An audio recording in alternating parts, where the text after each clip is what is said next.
Yes, ma'am. Are you still doing the lesson 2? You're gonna, now that we explained it, I went through the whole worksheet, right? So now you're on your own doing that part, okay? Friday, we'll take our first one as a practice. So we'll do our Friday SAQ as a practice. It will not be for a grade, and we'll do it all together in class. I'm not going to give you the answers, but we're going to walk through it, talk about good answers, talk about what you should have done. I'll collect them, mark them up, and then next week we'll have one for real, okay? We are on page 3, and on the top of page 3 is one sentence, B, that is absolutely, positively imperative for you to commit to memory, and it is called land speculation. So in the study of U.S. history, we have lots of panics. We have lots of, not lots of depressions, but lots of different types of depression, lots of panics, and they'll have numbers after them. The Panic of 1833, the Panic of 1876, which will freak you out when you see them, because I tell you, you don't have to know dates. You don't need to know dates. And here is what you need to remember anytime we talk about economic upheaval or panics, because that's what we call them, is this speculation. Oh, I guess I did start early. All right, now she's probably going to say the pledge. Good morning, SHS. At this time, would you please rise for a moment of silence, followed by the Pledge of Allegiance.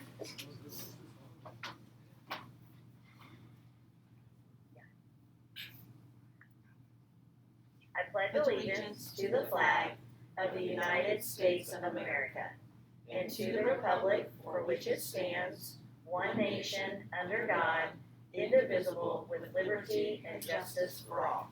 Thank you and have a great day. There you go, Finn and Damon. I hope you were standing and saying that with us. Survey, please make sure you fill that out at some point today. Thank you. Oh, was that something you needed? Okay. No, it can't be that important. Okay. All right, so speculation. Any time you see panic or depression in any type of a testing question, the answer is always over speculation. Always. Always, always, always. And it's always until we get to the 20th century and we get to the Great Depression that everybody hopefully has heard of before, 1929. It's always going to be land speculation. We're going to over speculate on the value of land. So that is a really easy way to get those questions right. It's over speculation. We're going to price things too high, and then the bottom's going to drop out. So for 2 quick minutes, we're going to talk about finances. Good morning. Today is Tuesday, September 1st. Today for lunch is a garden burger, cheeseburger, spicy chicken burger, cheese pizza, pepperoni pizza, and a crispy chicken salad. Juniors and seniors, you will be receiving an email from Mrs. Couch today. This is what you have to In that answer. email is a survey that you will need to have filled out by the end of the day today. Beta members that received a letter, please make sure to scan your QR code with your phone. If you did not receive one of those letters, please see Mrs. Trumbull today. Today is also the last day for the Joseph audition.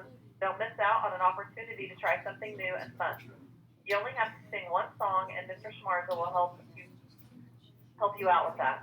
If you're wanting to be in the show but do not sing or dance, that's okay too. Just sign up for a time and talk to Mr. Samarja, and he'll help you get all set up. Beta Club and National Honor Society members needing service hours may see Mr. Moore to sign up for football concession stands. This is the last week to order a football fan shirt, and if you would like to purchase one, please see Mrs. Powell in the guidance office. Thursday, National History Honor Society will meet in Mrs. Norris's room, That's us. and Friday, Spell Bowl will meet in the library. Today in sports, boys tennis will play at West Vigo starting at 5 p.m. And JV and varsity volleyball will play at Terre Haute South at 6 p.m. Have a great day, Sullivan High School. Okay.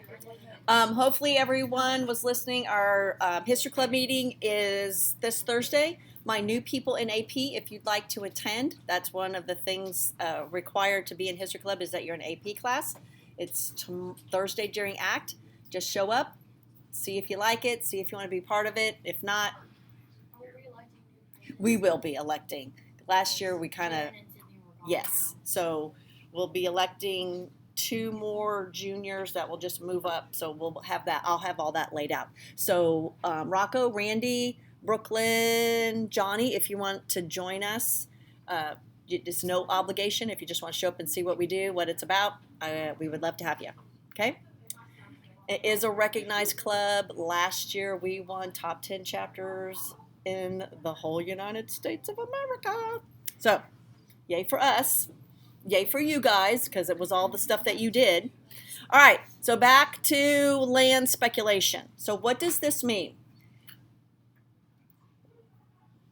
In this time period, and until we get almost into the 20th century, anybody could set up a bank. So for the course of this year until we get to 1930, this is going to be the Bank of Norris. And at any time, the Bank of Norris is going to be a kind, gentle banker. And at any other time, I'm going to be a scallywag that's going to pack up your money and leave town. That's what happens. Banks are not regulated. Anyone can set up a bank. Anyone can issue loans. And that, I hope you can see, will be why we have these panics. So I set up the bank in this town. You guys trust me. You give me your money. Hopefully all of you know that banks make money by loaning money out and charging interest, right? We all know that. Banks don't make money because you put your money there. Banks make money because they loan you money and they charge you an interest rate.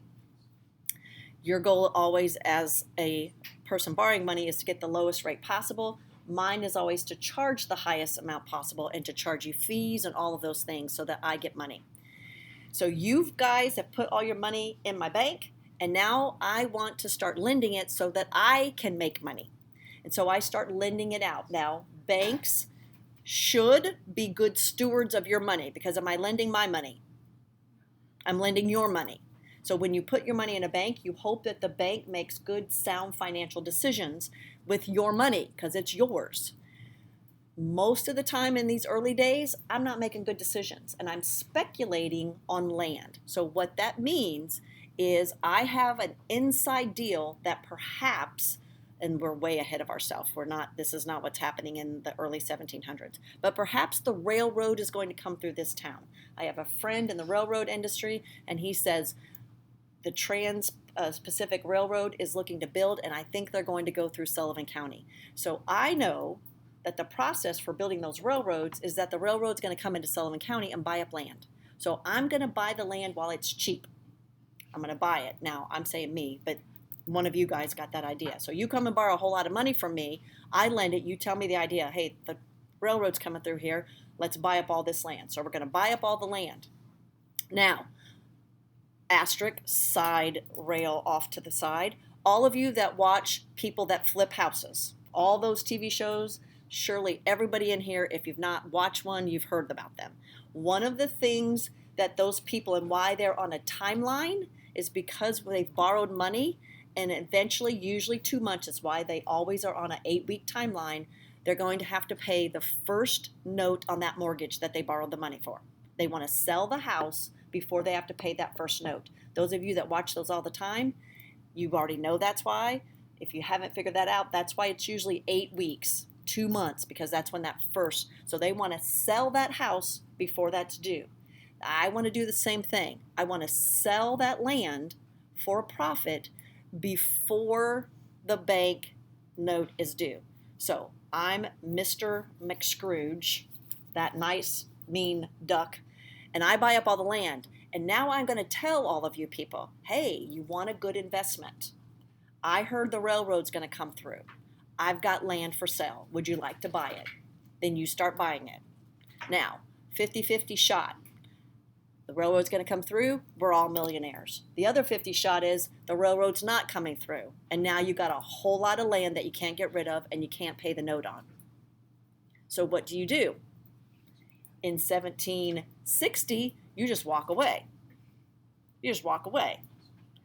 And now you come back to me because you want to get your money out to buy your daughter a graduation present. And I'm like, ooh, sorry, I ain't got no more money. I loaned it all out and nobody's paying me back. That is land speculation, and that's the way it works, and it collapses the banking system. Bless you. We do not have banking policies or any kind of legislation about banks until the Great Depression. And that's why the Great Depression occurs, because we have really no banking policies. So that's land speculation. It's going to happen as we move across America. So I just picked the 1880s because the railroad, and that's an easy one, but it's going to happen all the way across America. People are going to buy up land, hoping that people are going to move there, jacking up the price, hoping to get rich, because that's all it is, hoping to get rich on this land. Sometimes they do, sometimes they don't. And the sometimes they don't is what causes the panic. So my second part of this is, has anybody seen the most awesome movie of the whole entire world called It's a Wonderful Life? One person. And she's not sure that she has seen it. It comes on every year at Christmas. Oh, yeah. It's a Wonderful Life. George Bailey. What would your life and what would the world be like if you had not been part of it? Now you remember. Okay. It's an awesome movie, isn't it? You should watch it. It's great.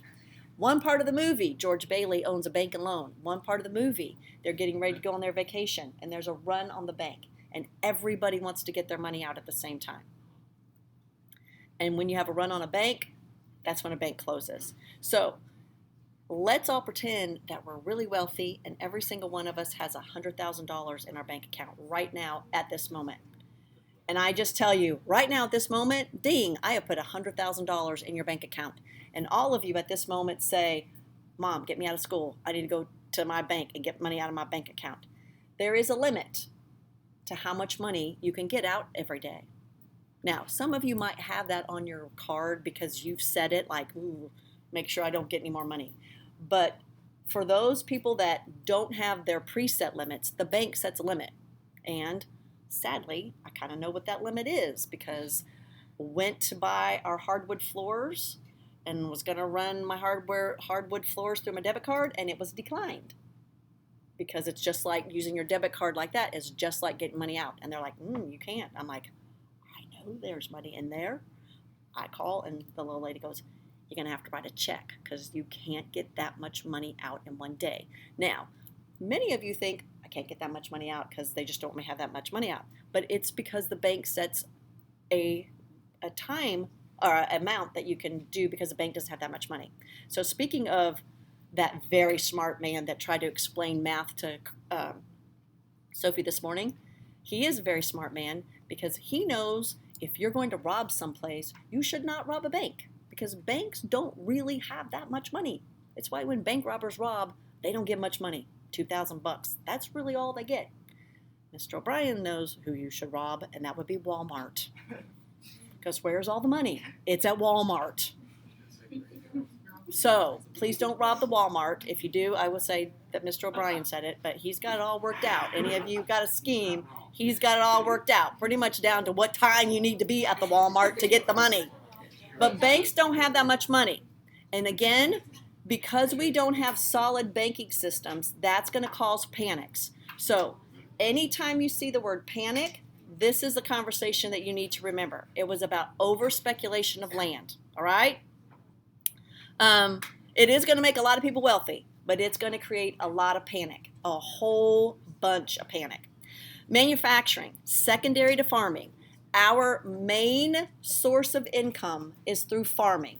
We are an agriculture nation. Our purpose for being here, remember, was to supply goods to the Indies. That's what we're here for. And now that we can grow all this stuff, and again, agriculture, that would be cash crops, tobacco, and also would be food stuff, so make sure you got both. Second would be our industries, tailoring, shoemaking, baking, but the most important one that we have is lumbering. Now remember, lumbering's not manufacturing, but shipbuilding is, and we're going to build lots and lots of ships. And when we build all those ships, where's the only place we can sell them? Great Britain, right? It's the only place that we're going to be able to sell them. Lots of trade, demand for British goods are going to go up, following down to page 3. As the American economy grew, Americans look for other foreign markets. We don't want to just buy this stuff from Great Britain. We want to get it from someplace else.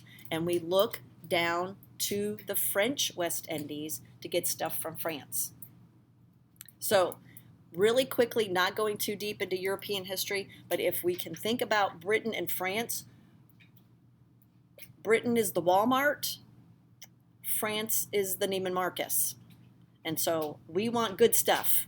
We want to get stuff from France. We want good stuff. We want lace and champagne and truffles. We don't want ale and wool and cotton. We can get that stuff ourselves.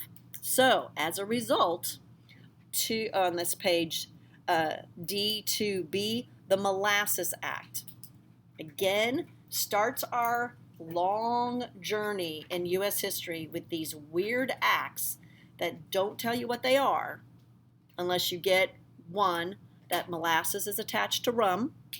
That's what we're seeking down in the French West Indies. And Great Britain says, you got to stop. So first we have the triangular trade, or the navigation acts that clearly state you can only trade with Britain. We circumvent that, the triangular trade, we're trading all over. And so Britain has to say again, hey, you upstart colonist, we said you can only trade with us. So the Molasses Act in 1733 says we're going to stop it. We ignore it, completely ignore it.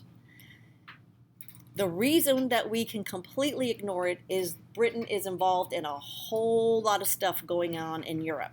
So I like movie symbols, and for this I always like the Eye of Mordor, because who doesn't love Lord of the Rings?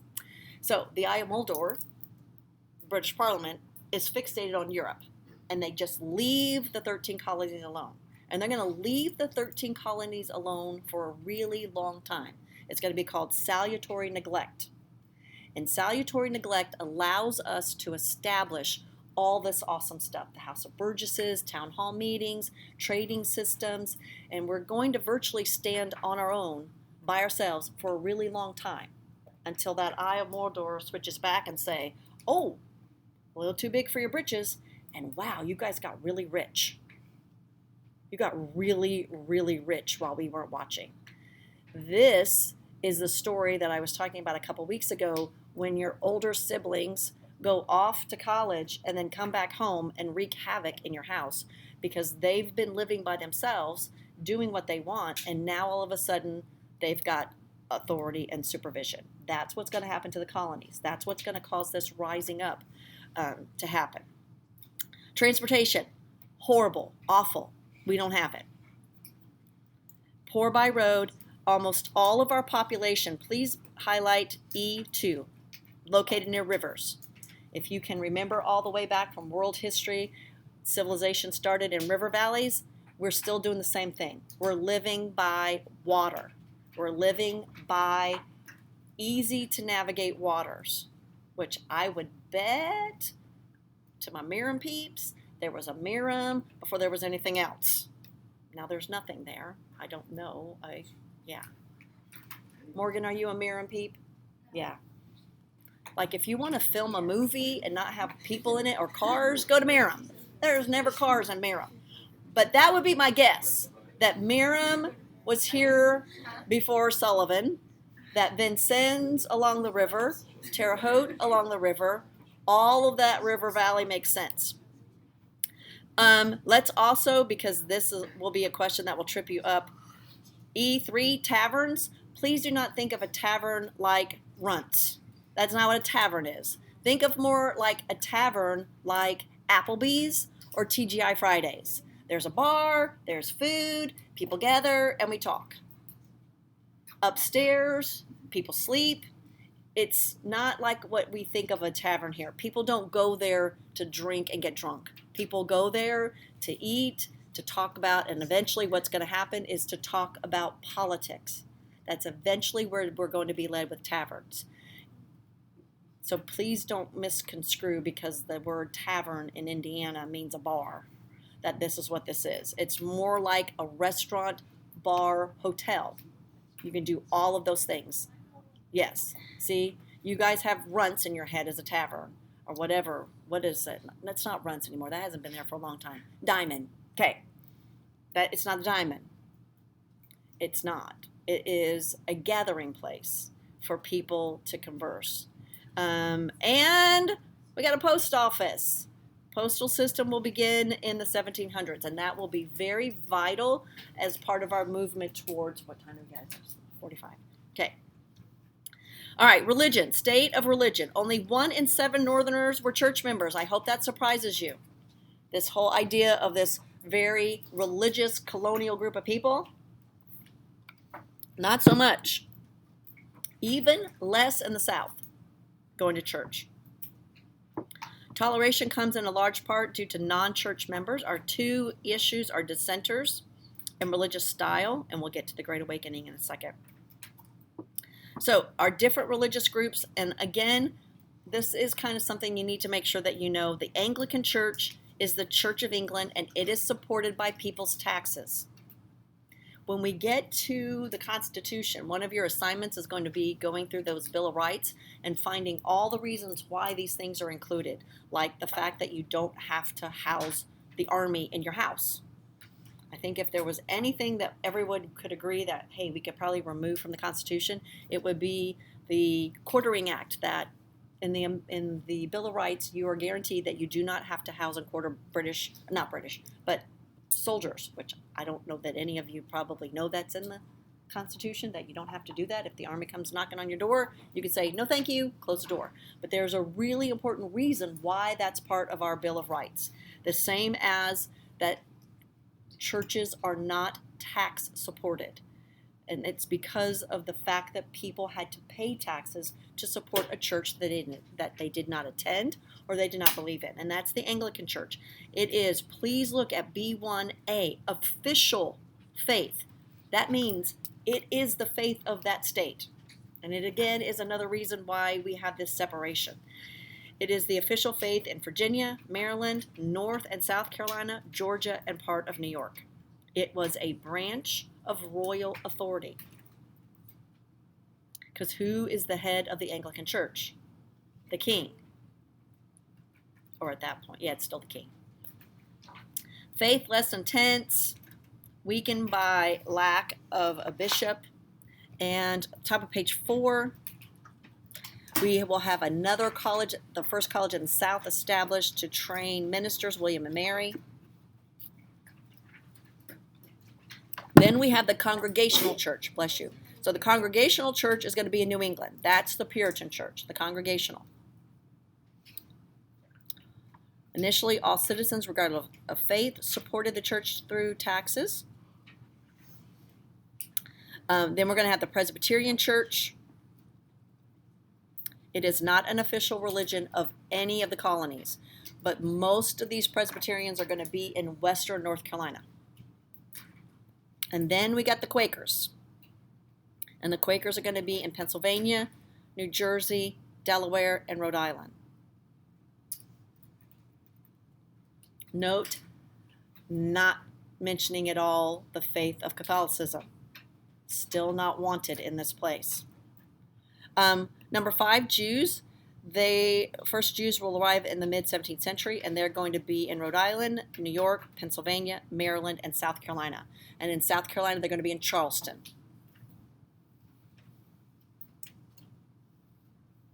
So we get to this thing called the First Great Awakening, which means in your head probably what's going to happen. There's going to be a second Great Awakening. So make sure you've got this in your head. When we have to label something the first, that means there's going to be a second. So this is the First Great Awakening, 1730s to 1740s. It is a religious movement. For our purpose, historically speaking, we really aren't that concerned about the religious part of it. We're concerned about much more of the stuff that happens surrounding it. Not that you just have to know the religious part, but for our purposes, the other part is much more important. And it is C1 underlined, highlighted, big, giant, dancing unicorns around first mass social movement in American history. And when you see that first mass, I would write to the side of that, women. This will be the first real movement that women will be a part of, that women will drive and be a center force of, and it will be the first movement that is spread across the 13 colonies. And that's really important for two things. One, that we can get information spread through the 13 colonies, and two, women are going to be part of this. Main issue was religious style, a personal faith, church practice, and public decorum. So I'm going to take a side step to talk a little bit about my favorite topic, me. So, and religion. So I think I've mentioned lots of times, this will be the history of my granny. So you guys will be really, really in touch with my granny. I will describe my granny to you. She has passed away. She was 93 when she died. I think it's been about 6 years. First of all, she was 4'10", little teeny tiny woman, little cat eye glasses. She was raised Pentecostal holiness, so you never saw her in pants. I never saw my granny in any pants. I never saw really my granny ever. Well, she was bare-legged at home, but anytime she walked out, her legs were covered with pantyhose and a girdle. She never wore makeup. The only jewelry she wore was her wedding ring, and to the best of my knowledge, never in her whole life said a cuss word, except, as we would tell her, you might as well, because when you say sugar, we know you mean the other one, and when you spell H-E double toothpicks, it's saying it. That's where I get my son of a biscuit from. So she would just make up words to fill up the natty word, which we would make hers. It's just like saying it. You might as well say it. Well, Lord have mercy. You just get out of this kitchen right now. You're just getting away with me so bad. I can't hardly stand it. Get out of my kitchen. That would be what she would do. She was raised Pentecostal. Her husband was a Baptist. So as what happens in most Southern families, you go to the man's church. So my granny and papa went to a Baptist church. For the most part, they went to Blackjack Baptist Church. And for a while, they thought they would get fancy and go to a church in town called the Tabernacle, which was fancy. That had columns, and their little church looked like people built it out in Blackjack Woods. So that's my story. My mom grew up and had to go to church all the time. And then my mom put us on a church bus every Sunday morning. And now, again, as an old woman, I figured out my parents enrolled me in stuff that made me go away, and they didn't have to come watch me. So Saturday morning, I got dropped off at the bowling alley for a bowling league, which I love bowling. It was awesome. That was like 3 hours in the bowling alley every Saturday morning. Then the church bus would pick me up Sunday morning. I'd be gone from 8 until 12:30. And then, and my mom never would let me do one thing and not my sister do it too. So we always had to do it together, which I now have figured out, one stop, because my children did nothing together. And so I was running the roads like a crazy person. Didn't figure that out. So my husband, we're getting to the story, was raised Catholic. So when we got married, we had to find a happy medium. It took us a while. And we went to a Baptist church in which my husband said, never take me there again. And this was his reason. He calls it a program. There was not a program. I don't know what's happening. I don't know when I'm getting out. And I'm like, well, yeah, that's the joy of going to a Baptist church. You could be sitting there for 30 minutes, or you could be sitting there for 2 hours. If the Holy Spirit gets into Miss Hilda, we're there. Nope, not doing that. It's too long. I don't know what it is. I don't like people yelling at me. Oh, then yeah, Baptist church, that's out. And then obviously I'm not converting to Catholicism, so that was out. So our happy medium was the Presbyterian church. Is a happy medium between the two. What I'm getting to is at the bottom, this thing about personal faith and church practice. So I love my Presbyterian church. I've always loved it. But again, if you go to a Presbyterian church and you were raised in any what I would call a faith-filled church, where the preacher is preaching extemporaneously, walking around, thumping his Bible, speaking whatever, Presbyterian church is going to feel a little bit different, as would a Catholic church, because it feels like more of a lecture. So if you've ever been to a Methodist church, Presbyterian, Catholic church, it really feels like a lecture of the gospel. It's not this, don't do this, don't do that, and the devil's after you. And so that's what my husband felt comfortable with. That was his program. Call to worship. We sing, praise God for whom all blessings flow. Call to worship. He's going to talk for 30 minutes, and I'm out. I'm there an hour. Those of you that go to faith-filled churches, you know, getting out in an hour, not going to happen very often. So this is what's happening in the Puritan church. The Puritan church is like a sermon. It is like hearing me a lecture, and you have to slap your face to stay awake. That's what it is. We got a whole group of people saying, I want to feel something when I'm in church. I want to feel something. This is the Great Awakening. So religiously, that's what that means. Awaken the church. This church is not filled with a spirit. This is like going to History of the Church 101. Puritans don't sing. That's the only thing I don't like about my Presbyterian church is we ain't got no good music. Even when we try to sing songs that I know, like Blessed Assurance, this is my story. We don't sing it like that in the Presbyterian church. This is my story. This is my song. Praising his. I'm like, oh, people, that is not meant to be sung like that. We still sing Martin Luther songs. A mighty fortress is our God. Yeah. We have just organ music. That bothers me. That's one thing I dearly miss about my church. The music. But again, I love my Presbyterian church, so I go step to the side.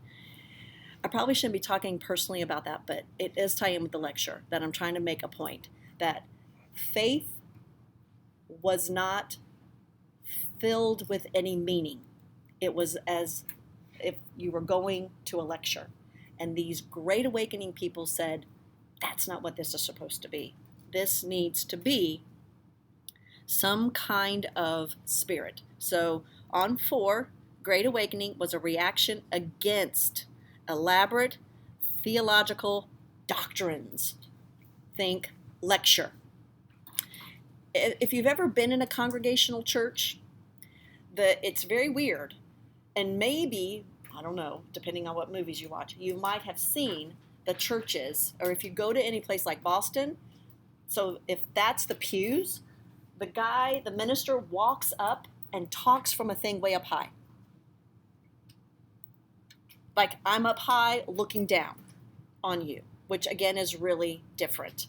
That was one of the things that freaked my husband out because again, he was raised Catholic. The Baptist preacher just walking all over the place. And my husband was not like, what's he doing? Like, it's okay. No, really. I wish, because we did this when we were really young, I wish I would have had a phone or something back in the day, which obviously were nuts. So I could have just recorded my husband for that 2.5 hours we were there. Because he's like, is there a place where we can slide out? Like, we got to get out of here. I'm like, it's not over. How do you know it's over? It's not in the program. I'm like, first of all, it's not a program. It's called a bulletin. It's not a program. We're not at a sporting event. It's not a program. But that's what these people were missing. That's what the Great Awakening is about. And on top of page 5, saw themselves as beneficiaries of a direct inspiration from God. And this will be where I borrow one of my granny's favorite thing, on fire for Jesus. And that was her favorite thing. Well, he's just on fire for Jesus. When you're 6, that is scary. Like, I don't want to see anybody on fire for Jesus, Granny. I don't know what you're talking about, but I don't want to see anybody on fire for Jesus. Especially my little vacation Bible school thing where the little lady helped me make a little diorama in a Gerber baby food jar. She's on fire for Jesus. Yeah, that's scary. So, it becomes the driving force behind the Great Awakening. That's what this means. This was the purpose of this whole nonsensical talk was for you, every time you see the Great Awakening, to hear me say, my granny say, we're on fire for Jesus. That's what this is. Versus Mrs. Norris giving a lecture for 30 minutes that you got to slap yourself in the face to stay awake for. Okay? And our guy that's the most important is Jonathan Edwards. You have to know his name. I would write by Jonathan Edwards, also a really important thing, and this is very, very politically incorrect, but it is 100% accurate. Jonathan Edwards was very handsome. And if we add mass social movement with a whole lot of women, yes, it helps if you're handsome. And let me just say, he was handsome by the 1703 standards, because if you've been with me since AP Euro, you know we've looked at some really not attractive people. He is handsome by 2020 standards. He's a handsome looking dude. He's very handsome. He is the most influential writer, thinker. And here's where we're moving. This will be where we end. Look at 3C. Emphasized eternal damnation. This is the fire and brimstone that's missing. And again, it was another thing for my husband in a Catholic church. Catholic church doesn't talk about going to hell too often, but it is a whole lot in a Baptist church. All right, questions, anyone? All right.